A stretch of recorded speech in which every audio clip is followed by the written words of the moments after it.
Chers amis, je vous salue. Je vous souhaite la bienvenue à la présente vidéoconférence consacrée à l'analyse des menaces de mort proférées ces derniers jours au Cameroun par la dictature de M. Paul Biya à l'encontre du président élu du peuple camerounais, le professeur Maurice Kamto, et ses proches collaborateurs, sans oublier 200 environ de nos concitoyens du Cameroun qui croupissent aujourd'hui dans l'archipel du goulag camerounais. Je vous souhaite à tous ici la bienvenue. L'objet de cette conférence sera tout particulièrement d'analyser les chefs d'accusation pour lesquels un tribunal de Yaoundé au Cameroun, aux ordres du dictateur local, comme c'est toujours le cas dans ce genre de régime, prétend que le président élu de la République du Cameroun, le professeur Maurice Kamto, serait responsable de faits de rébellion,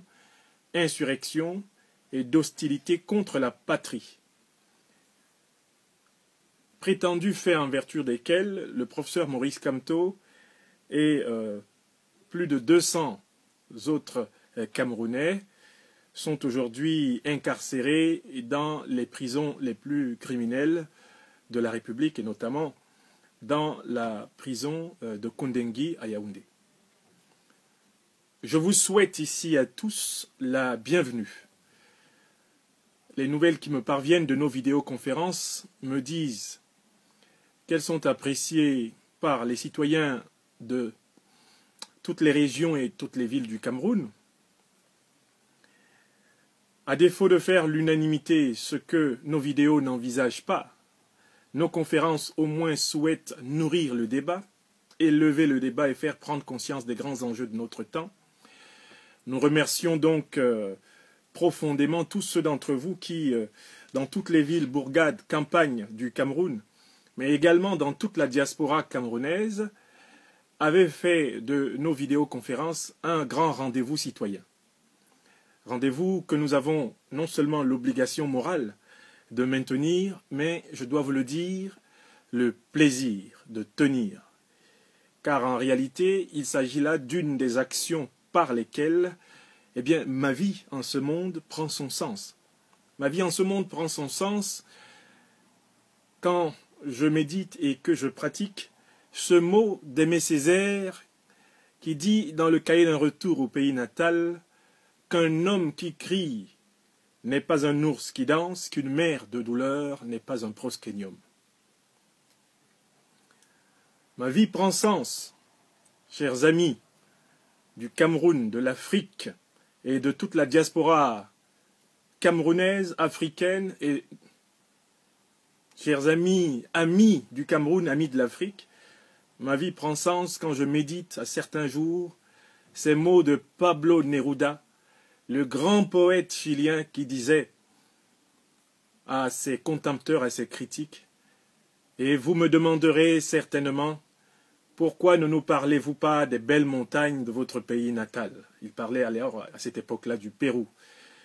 Et Pablo Neruda continue en disant, « Vous me demanderez pourquoi je ne vous parlerai pas des belles montagnes de mon pays natal, et je vous répondrai ceci, venez voir le sang dans la rue. » Oui, je pourrais passer des heures et des heures, et je crois que je les trouverai un de ces jours, à vous parler de ce que j'aime, dans la géographie, dans la culture, dans la musique, dans l'art, dans l'histoire de mon pays natal, le Cameroun. Mais je ne peux me consacrer à ces tâches tout à fait aussi importantes quand je sais que des centaines d'hommes qui ont pris la responsabilité de mener l'éveil de notre peuple contre la dictature, contre l'ignominie, contre la domination, que ces hommes croupissent ce soir encore dans les cellules d'un homme politique qui est le plus grand emprisonneur de l'histoire du Cameroun et qui, lui, n'a jamais été, même pour 1 heure, en garde à vue au Cameroun. Monsieur Paul Biya.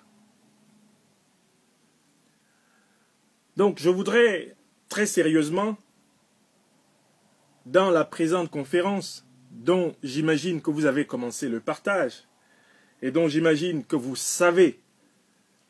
que les conditions de qualité audiovisuelle sont déterminées par le nombre d'émoticônes que vous produisez, eh bien, je voudrais énoncer, tout en vous adressant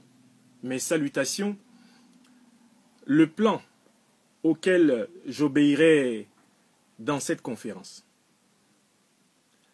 D'abord, je vais rappeler pourquoi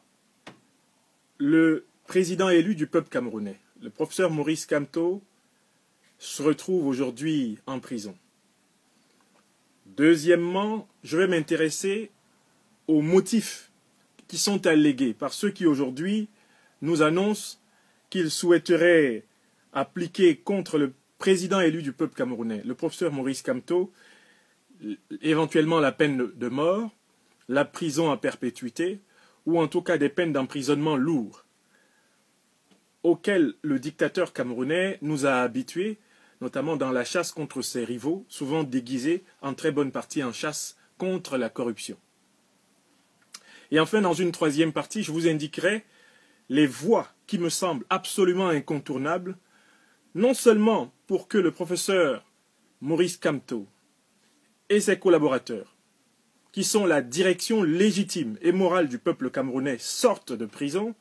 mais aussi pour que la lutte fondamentale du peuple camerounais pour la récupération de ses libertés fondamentales reprenne de plus belle.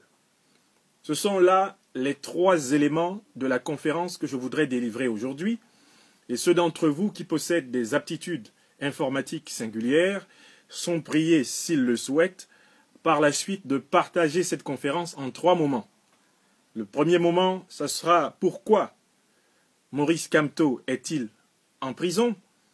avec ses collaborateurs et plus de 200 de nos compatriotes aujourd'hui.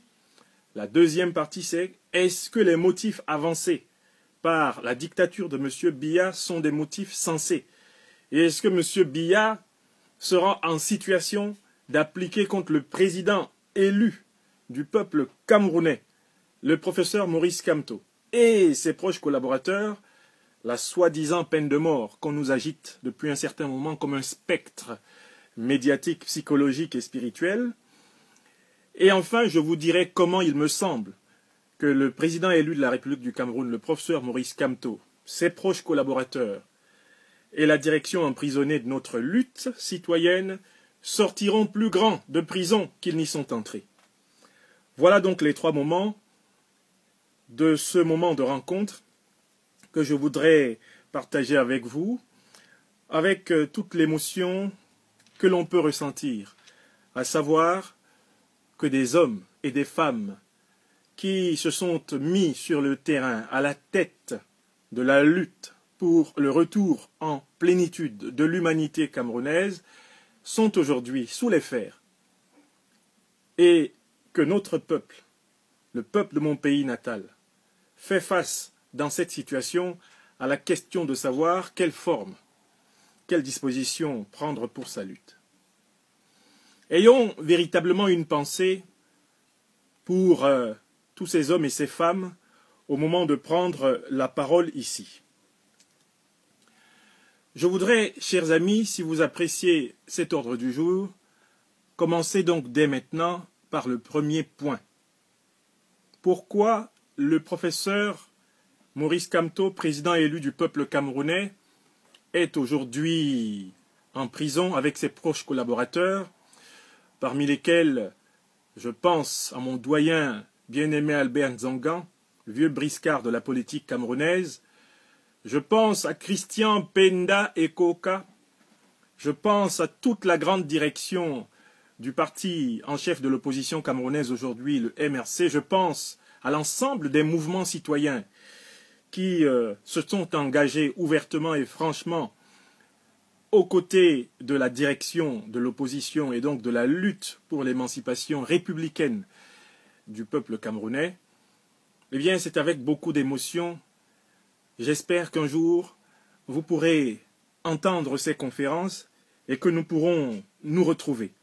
sur le terrain de la lutte citoyenne camerounaise qui ne fait que commencer. Alors, le président élu du peuple camerounais, Maurice Kamto, est en prison parce que le 7 octobre 2018, lors de l'élection présidentielle, dans des conditions très difficiles, sur lesquelles je ne reviendrai pas, qui a eu lieu au Cameroun,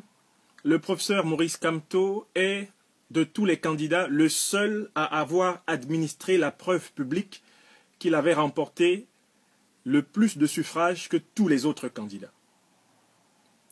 Aucun autre candidat, en dehors du professeur Maurice Kamto, à l'issue de l'élection présidentielle du 7 octobre 2018, n'a donné la preuve publique, juridique, médiatique, internationale de sa victoire à l'élection présidentielle. M. Biya, qui s'était habitué à truquer les élections législatives, municipales et présidentielles depuis de longues années, n'a pas pu intégrer cette fois-ci une donnée qui a modifié le rapport de force entre lui, l'opposition et l'opinion en général, c'est qu'entre-temps, la révolution cybernétique a compliqué la vie de tous les dictateurs du monde. Les grands dictateurs de l'histoire avaient constamment réussi à légitimer leur forfaiture parce qu'ils contrôlaient systématiquement l'information. Rendez-vous compte, dans le Cameroun des années 60, 70, 80, il suffisait que le dictateur contrôle la radio-télévision nationale. Il suffisait qu'il contrôle les principaux journaux, notamment la presse gouvernementale. Il suffisait qu'il contrôle les aéroports, qu'il contrôle les camps militaires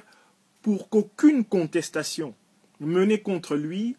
ne bénéficie de l'avantage de l'opinion pour le contraindre à revoir ses plans de répression. Jusqu'en 1992, lors de la Stolen Victory du candidat du Social Democratic Front, John Frundi, qui était en même temps le candidat d'une large coalition de l'opposition, l'Union pour le changement, Paul Biya possédait l'avantage du contrôle de l'information et donc du contrôle de l'opinion sur son opposition. Ce qui a changé, notamment avec l'élection présidentielle du 7 octobre 2018, c'est que Paul Biya a continué de contrôler les leviers classiques du pouvoir, c'est-à-dire l'armée, c'est-à-dire la télévision nationale officielle, c'est-à-dire la radio nationale officielle, mais Paul Biya a perdu le contrôle, manifestement, de ce qu'on peut appeler les leviers les plus contemporains issus de la révolution cybernétique du pouvoir. Il a perdu le contrôle de l'information et le contrôle de l'opinion, parce que c'est l'opposition camerounaise qui contrôle les réseaux sociaux, d'où tout le discours de haine déployé par le régime Biya à propos des Camerounais, ou en tout cas des citoyens qui s'expriment sur les réseaux sociaux.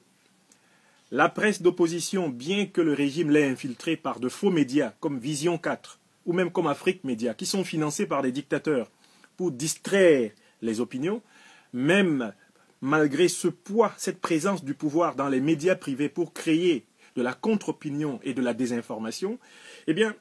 les télévisions privées, les radios privées, les journaux de presse écrite privés de l'opposition sont largement plus suivis que les chaînes de télévision, même suscitées de manière absolument artificielle par le pouvoir.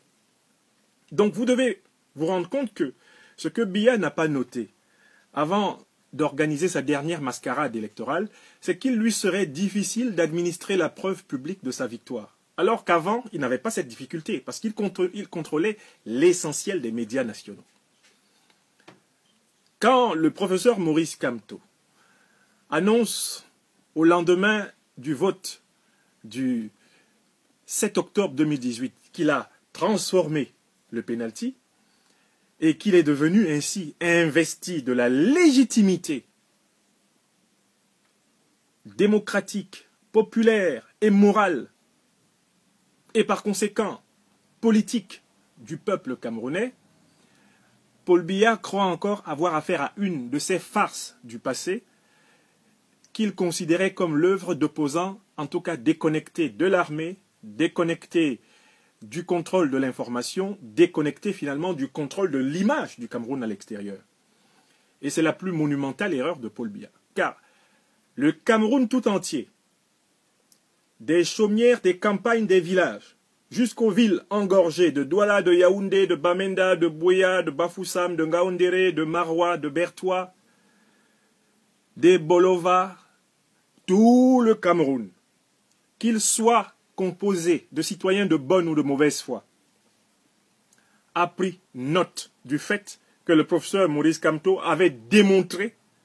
à la télévision nationale, sur les médias publics et privés, dans les médias internationaux, qu'il avait battu M. Biya dans les urnes. L'opinion internationale, elle aussi, a eu suffisamment d'éléments, depuis la Commission de l'Union africaine jusqu'aux Nations unies, sans oublier les grandes puissances que sont la puissance française, qui continue d'exercer la plus grande influence géopolitique en Afrique centrale francophone, la puissance américaine, qui vient de retirer son aide militaire au dictateur Paul Biya, la puissance russe, qui dispose déjà de 3000 soldats aux portes du Cameroun, en République centrafricaine, la puissance chinoise, qui signe des contrats pour accéder aux terres du Cameroun et assurer en quelque sorte l'expansion de son capitalisme populaire. Toutes les grandes puissances de ce monde ont pris acte du fait qu'un opposant politique avait démontré, d'une manière extraordinairement pédagogique, avec de brillants avocats comme Maître Michel Ndoki, ma sœur bien-aimée que j'embrasse très fort, eh bien, toutes ces puissances ont noté que M. Biya avait perdu la bataille médiatique de la légitimité politique et que M. Kamto avait administré devant toutes les caméras du monde, devant toutes les chaînes de télévision et radio et journaux du monde, la preuve de sa victoire. Donc Paul Biya se rend compte de tout cela après coup. Car quand il essaye d'aller plastronner comme il le fait d'habitude à Genève en Suisse, ou quand il essaye de venir se balader en France et faire ses petits numéros de déclaration soporifiques à l'Élysée, quand il essaye de s'adresser au Royaume-Uni et d'utiliser ces formules alambiquées par lesquelles il essaye de sauvegarder les formes alors qu'il sait qu'il a perdu le fond, eh bien, quand il veut s'adresser à la puissance américaine, dont l'ambassadeur Barlerin lui avait déjà annoncé les couleurs, et dont il vient d'être privé de l'essentiel de l'aide militaire, on vient de le voir, Paul Biya découvre qu'il a perdu du crédit diplomatique, il découvre qu'il a perdu du crédit médiatique, il découvre qu'il a perdu même du crédit esthétique. Paul Biya découvre qu'il a même perdu ce qu'on pouvait considérer comme le fameux argument de la stabilité en vertu duquel, eh bien, il y avait de la complaisance envers lui dans la gestion du Cameroun. Donc, ayant découvert cela,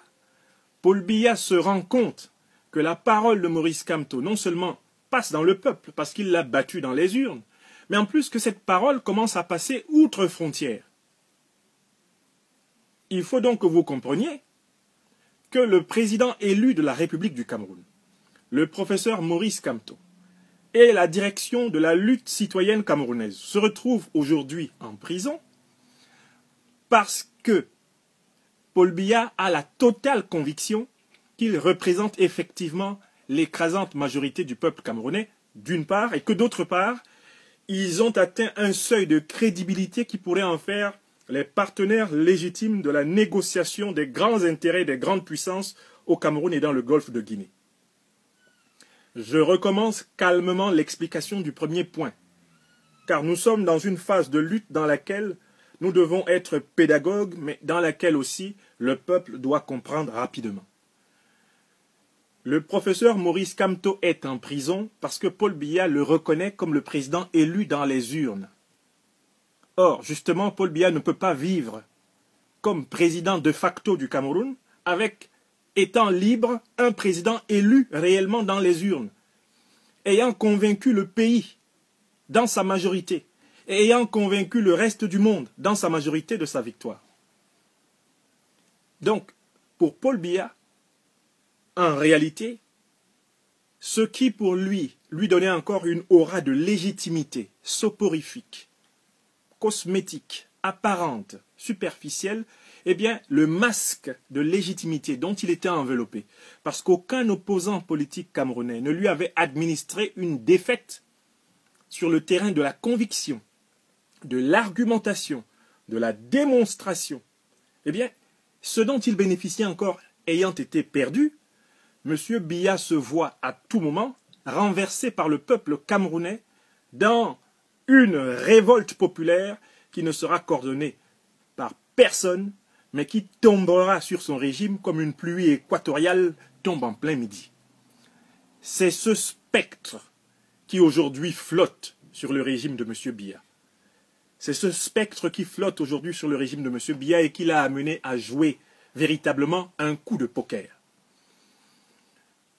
Je voudrais aussi vous dire que le professeur Maurice Kamto, président élu du peuple camerounais, le seul que moi je reconnaisse, et vous êtes des millions à vous reconnaître essentiellement en lui, que vous ayez d'ailleurs voté pour lui ou pas. Vous vous reconnaissez en lui parce que la cause qu'il défend n'est pas la sienne. Lui, qui approchera bientôt sa 70e année de vie, qui en est à la 65e, lui, qui a accompli une vie professionnelle pleine, dont on ne puisse pas dire qu'elle souffre de frustration narcissique. Lui qui aurait pu, il y a 7 ans encore, demeurer dans l'antre du monstre, le régime du RDPC, Rassemblement soi-disant démocratique du peuple camerounais, mais il n'est pas en prison par hasard. Le professeur Maurice Kamto, sachant qu'il ne contrôle pas l'armée, la police et la gendarmerie du Cameroun, s'attendait bien, en lançant la résistance pacifique citoyenne du mois de janvier 2019, il s'attendait parfaitement à se retrouver en prison parce qu'il sait intimement comment fonctionne le dictateur Biya et comment fonctionnent les dictatures qui ont perdu légalité et légitimité. Dans ma conférence précédente, je vous avais bien dit que nous n'avions pas affaire au Cameroun à un état de droit, c'est-à-dire où tout le monde est égal face à la loi. Nous n'avions pas non plus affaire au Cameroun à un état légal, c'est-à-dire où, bien que la loi ne soit pas forcément juste, elle est aveuglément appliquée. Non, au Cameroun, nous avons affaire à un état policier, à un état d'essence totalitaire, c'est-à-dire où, en réalité, c'est la force la plus brute présente sur le terrain qui fait sans cesse la loi. Donc le professeur Kamto, qui représente la bataille morale, non violente,